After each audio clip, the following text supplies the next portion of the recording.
Web Marketing That Works podcast, episode 27.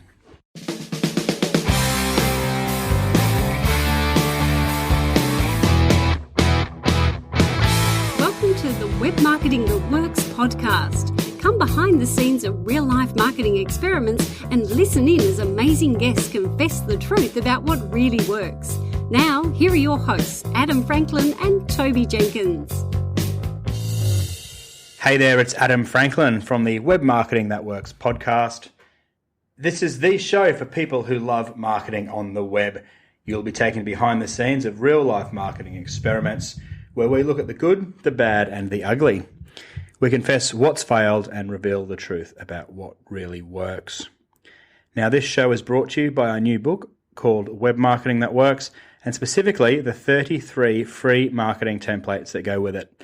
So if you are keen to get your hands on those, please head to bluewiremedia.com.au/book. Now, the topic we are going to cover today is more about blogging. Back in episode 23, I spoke to you about the truth about blogging and some of my experiences and becoming a little bit disillusioned with it all in the early days, but then realizing that it's eyeballs that you need for your content. You know, if you can write good articles, that's half the battle, but you really need to find an audience to read it. And so things like syndicating your content and guest blogging are really powerful for getting that initial audience. So what I want to cover in today's show is some of the other things that you can do to make your blog post a success. Now, there's a couple of things I want to cover. The first is actually writing good quality headlines.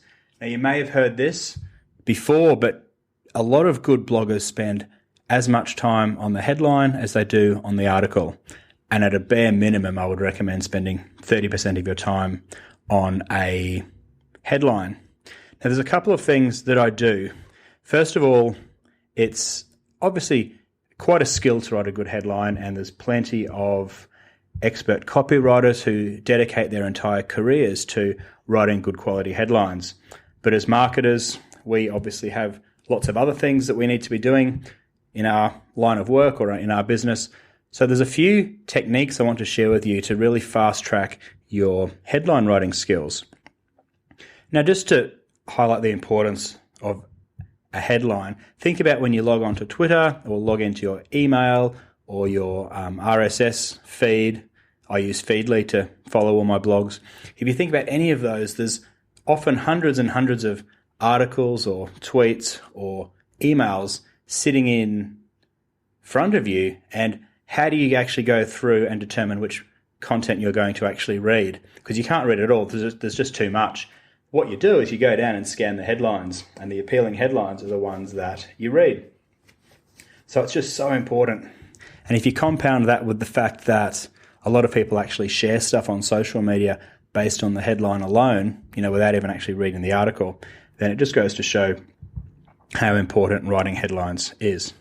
Now, the technique that I like to use is to go to my favorite blogs, and I look at their most popular articles, and I look at the headlines that they've used. And the reason I do this is because they're very easy to repurpose.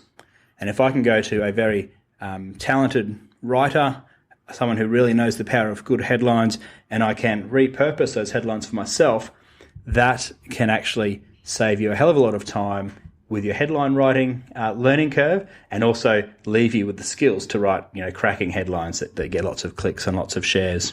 So as an example, Michael Hyatt is one of my favorite bloggers. And if you go to his website, michaelhyatt.com, you can actually see on the right-hand side of his blog, he's got my most popular posts. And the top three, I'll read out for you: The Beginner's Guide to Twitter, Advice to First-Time Authors, and Do You Make These 10 Mistakes When You Blog? So that's actually three of the top four. And you can see just by looking at those three how easy they can be to repurpose. For example, if you're an accountant, you could have The Beginner's Guide to Accounting, Advice to First-Time Accountants, or Do You Make These 10 Mistakes When You Do Your Bookkeeping, for example. Or if you're a personal trainer, The Beginner's Guide to Doing Squat Jumps, or Advice to First-Time Marathon Runners, or do you make these 10 mistakes when you do sit-ups? So you can very easily see how, regardless of what profession you're in or what business you're in, you can actually take headlines that are proven to work and repurpose them for your own blogging. Now, what makes a good blog post? I mean, what are the ingredients that you definitely need to have to make a blog compelling, to make a blog interesting, and to make a blog worthy of being shared through people's social networks? Well, there's a number of factors, and I have actually put all of these into a free template called the blog post planning template, which is available on our website. Just Google it or head to the show notes. But basically, yes, you need the headline. That's what we've just spoken about, and that is one of the most important things.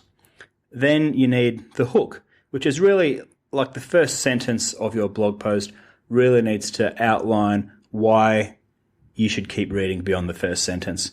Much like newspapers lead with their very best content, it's very important to lead your blog article with a really compelling opening sentence to make people want to read the second sentence. The other things that you need include having a photo.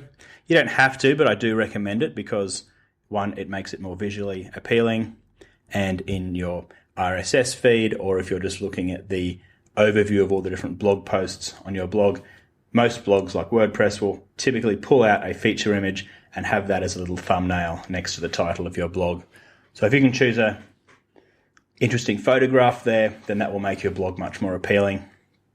Just a quick note on that though, it's very easy to just go to Google Images and search for an image, but that is very fraught with danger because a lot of those images are actually copyright, or they may be subject to copyright.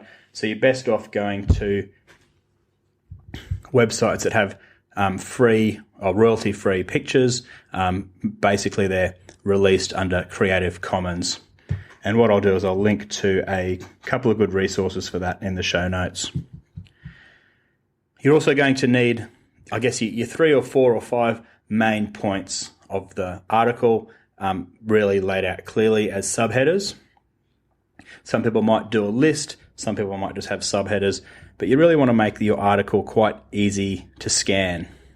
If you think about it, most people will be looking at the article either on their phone or on their iPad or possibly, on their laptop with, tons of other browser windows open. There's likely to be lots of other distractions like people in their office or people on the bus or on the train, or there's all sorts of distractions. So people are very unlikely to be 100% focused on your article. So make it really easy for them to digest the major points.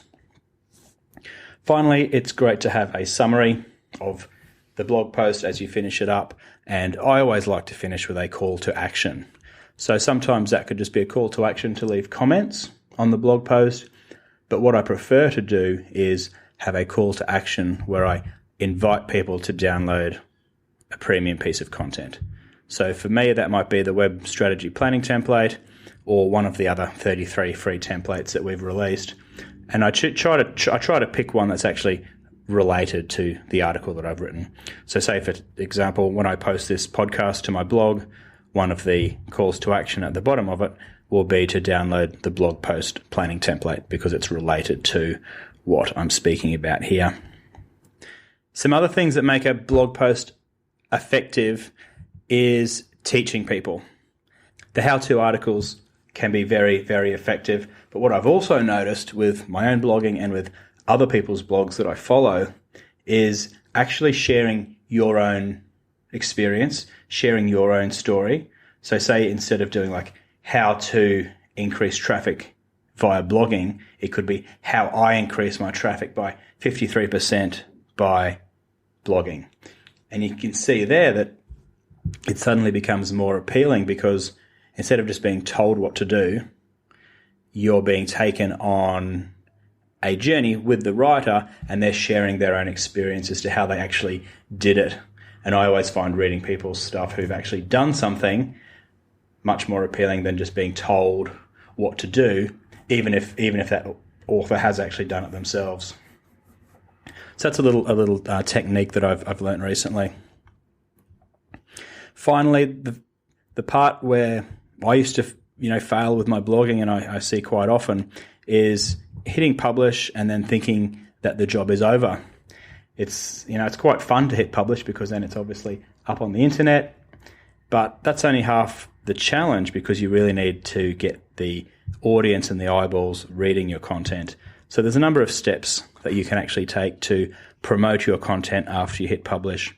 And again, I do actually have a template for this. I will talk through it now, but the template is called the Content Marketing Promotion Template, and I'll link to it in the show notes, or else just Google it and we should come up.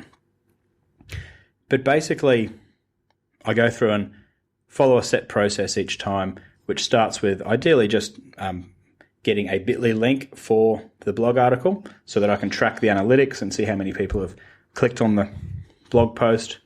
Then I'll actually email it around to a bunch of people. So if I mention somebody in the blog post, I'll email it to them just as a courtesy thing to let them know that I've blogged about them. Very often that will mean that they might comment or they might retweet, which is always nice.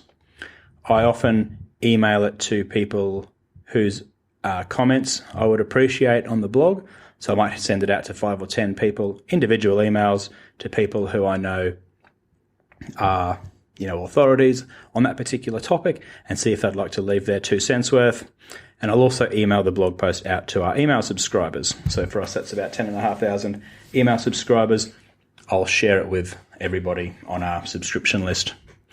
Then after that, I'll also post it to Facebook, normally to my company page, so the Blue Wire Media page, and sometimes to my personal Facebook account. I'll also post it to LinkedIn, to our Blue Wire page, to my personal page, and also post it as a discussion in appropriate LinkedIn groups. Same goes for Twitter. I'll tweet it from my personal and from my company Twitter account, and I'll also ask Toby, my business partner, and our team to tweet it as well. And then there's things like buffering tweets to go out throughout the day. You can often do up to 6 or 8 tweets on the same day, because you've got to remember that you probably have Twitter followers in all areas of the world and therefore in all different time zones. So it's very unlikely that you're going to be doubling up on people because they tend to dip in and out of Twitter, but you do want to schedule it a couple of times, especially the day it goes live. Then you can do things like pinning any images on Pinterest, sharing it on Google+, both your company and your personal Google+. You can share it on StumbleUpon. And then always remember to go back in and interact with people in the comments and interact with people on Facebook and Twitter if they are commenting or sharing your content. You can use tools like If This Then That to help automate some of these steps if you're very keen. And what I also like to do is if I do have a new blog post, I'll also go and add it in as like a related article or link to it from other blog posts that I've written previously, so that again you can get some more internal linking going on and more ways for people to find that article. So there's 20 odd steps that I use to promote the content once I hit publish, and very often that can be the difference between a blog post that is quite successful and a blog post that falls on deaf ears. So if you'd like to get those templates, just pop over to the show notes. So to recap, a good headline is a must. Go in and repurpose other people's proven headlines. Make sure you've got all those key elements of a good blog post, like the hook, the image, different sort of bullet points or subheaders that convey your major points. Share your own story, your own experiences, because that is authentic and genuine and people gravitate to that. Or teach people how to do something, or share how you actually achieve something so that people can, learn from your article and actually put stuff into action. Those types of blog posts are very popular. We've got a couple of templates to download, the blog post planning template and the content marketing promotions template. And if you've got any questions, I would love to answer them for you. My email is adam.franklin@bluewiremedia.com.au, and on Twitter it's @Franklin_Adam. As always, this show is brought to you by our book, which is also called Web Marketing That Works. It is very nearly out on Amazon. I think it's out on Kindle, but should be out on Amazon very soon. I'll let you know when that is out on Amazon, but it's available online at all other online retailers and in bookstores around the world. So thank you to the feedback from readers that have read that and left us kind reviews. Thanks for tuning in to the end of the podcast. I appreciate your support, and I look forward to seeing you next time. See you.